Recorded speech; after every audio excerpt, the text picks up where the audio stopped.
happy and extremely blessed to do this Devi Mahatmya Parayanam in presence of this very holy place where so much Gayatri has been done. Just I will explain later about the Vedic, the meaning in terms of like the Gayatri. This place itself is so spiritually charged. When somebody enters, they can feel that. And in presence of the Gayatri Mata, and also somebody, he was saying about the Gurujis here, Pandit Sri Ram Sharma Acharya and Mata Bhagavati Devi Sharma, the Gurujis.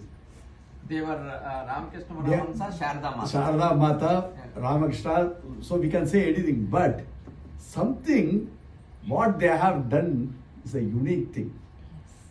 If they are not the direct avatar of the Devi and Deva, it is not possible for a human to do it. That is why they say they are again Ramakrishna Paramahamsa is not somebody.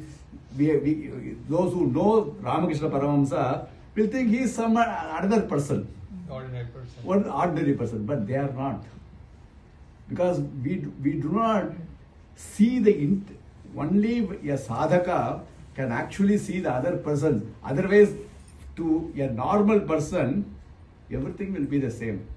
For example, you go to a temple, you see that that there is a vigraha in a stone, like Gayatri Mata is a marble stone. So somebody who is not known or doesn't know anything about any sadhana, if you ask what this is, they will say this is a statue or a stone. But what will we say that? Because we realize that. Same thing with Gurujis. We wouldn't say that they are just ordinary, any other mortal like us, but they are extremely different. That is why worldwide this Gayatri Mantra and the Dharma is being done, because there should be, just like Krishna came to give the Bhagavad Gita, there should be somebody who again has to take that. Because yada yadagi dharmasya glanir bhavati bharata, always the dharma over a time it deteriorates automatically. We cannot say why, but there will be somebody who comes again and then again they uplift. And how do they uplift? Through all of us. We are the torch bearers and we have a responsibility. We cannot say somebody else will come here, the Gayatri Mantra meaning Paramatma hamari buddhi ko sanmarg mein predit kar.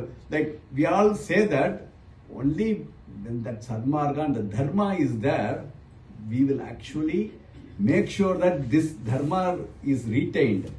Otherwise, what will happen is, every human, that is the nature of human is, they are all self-centered. That is the nature. Because first thing, which is also important, because if we don't eat our food, we will not even live, right? So we have to be, but that is the human nature.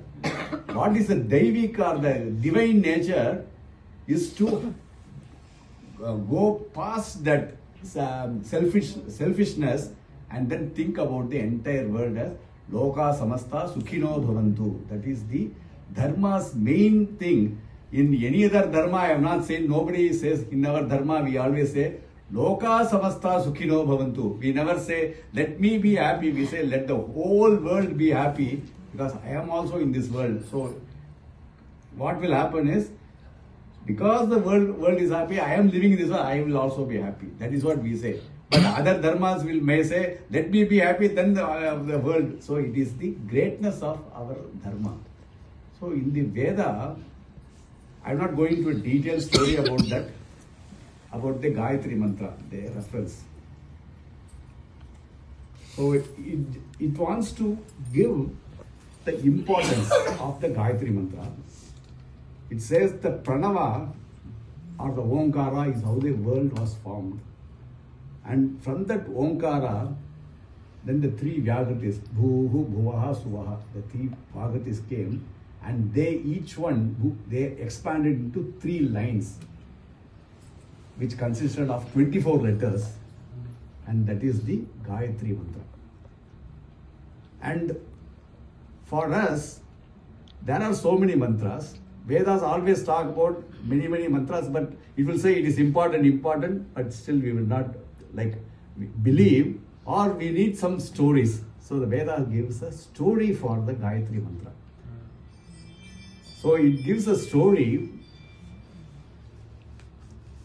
which we have to interpret in a different way. It gives us the story is that on a daily basis the sun god is attacked by asuras called Mande Haruna. They are called asuras. Their names is Mande Haruna. What they do is every day they go and attack the Surya Bhagavan, which is the sun. And the Surya, the sun, is the very cause of existence of the entire world. We all know that when there was no sunlight for like 3 to 4 months because of meteor hit or something, a whole like the all the animals and plants, everything like dinosaurs, they all became extinct because we didn't have sun for so long. So the sun is the most important thing for all of us. And if the sun is attacked, then the Vedas say, how will the sun be protected? Who will protect? We need some weapon, right? So then it says, a person who takes even small drop of water in his hand and he chants the Gayatri mantra and throws that in the direction of the sun, that becomes Vajra, or weapons which can become so powerful. He says one Gayatri mantra makes this water like not just water but a very powerful weapon to destroy those asuras and then protect back, give us the sun back. And that, so if you see the person who is doing the Gayatri, what he is doing is, he is doing a Loka Kalyanam by making sure that the world continuously, the dharma keeps on existing. It says, Gayatriya bhimantrite nambhasa shamyanti tadughava yete brahmavadinaha purvabhimukhaha. That is, he is facing the sun in the morning. Purvabhimukha sandhyaya gayatriya abhimantrite apa urdham vikshipanti means throwing. Ta yeta apaha vajri bhutva ta niraksha. It says, finally, dvipe then udyantam astamyantam adityam abhidyayan. How do you pray to the god, the sun, during the udyantam means sunrise and sunset? 2 times you pray.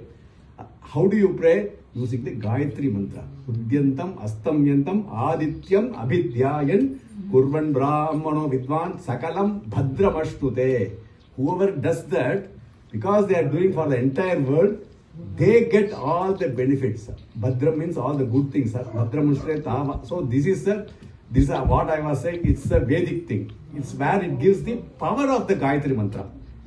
And why I am telling this is, we should know what the Vedas are also saying. I cannot, somebody is asking me, is the Gayatri mantra powerful? Yes.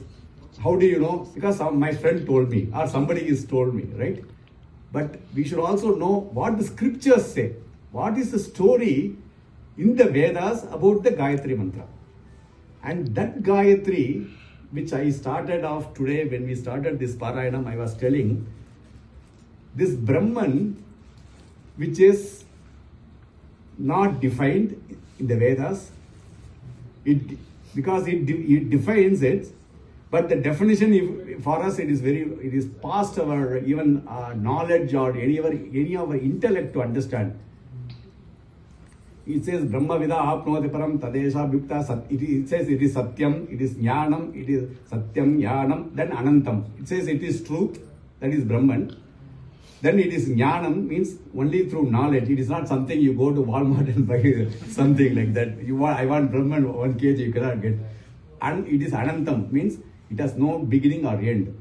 So if you take anything in this, then you will find that this is only, you have to have this, you have to take any object. Then you say, is this Satyam, it is Jnanam, and it is Anantam. All the 3 conditions have to be satisfied, then only it becomes Brahman. So this is what Vedas say. They give us clue to say, okay, you can easily identify. So you take anything. First you say, okay, I have taken this. So Satyam means it is always truth, means it is ever existing. So I am saying, the first it is failed because it is not Satyam. After it is going to be rotten and you will not have the same apple after 10 days or 15 days. You keep it outside, or maximum, even if you keep in fridge also, after some time, it is a limited life. So it is not Satyam. It is Jnanam, means you have to perceive through your mind. No, this is not. It is Ananta, means there should be no beginning and end. But we know that the apple was a small fruit. From the flower it became fruit, then it has seeds, then it again regenerates, it goes away. So it has a life and death. So this is not Anantam, because there should be no life or death. So then that permanency should be there. This is the three conditions. So if you think about it, never normal intellect will say that it is not possible to even fathom or understand this. Then the Vedas, now they think, now we are given something, a very difficult thing, but we are not given how to actually do the upasana. Then it says that Brahman, which is with Maya, that is Maya Sagita Brahman. Brahman with Maya, he says that is Gayatri. That is what the Veda says. So that Brahman, which is the ultimate energy source of entire universe, everything, that it is not, it is becoming with Maya. So there is something called Maya Shakti. That Maya Shakti, when it joins with Brahman, it is Gayatri Devi. And what is that Maya Shakti? That is the Chandi. So the Chandika is the Maya Shakti. So Vedas say that all the who have all done the bhashyam or the commentary for the Durga Saptashti, he says this Maya Sagita Chandi is the ultimate Brahman with Maya, which is also the Gayatri, which is in the Vedas. That is what it says. The Puranas call it Chandi, the Vedas call it Gayatri.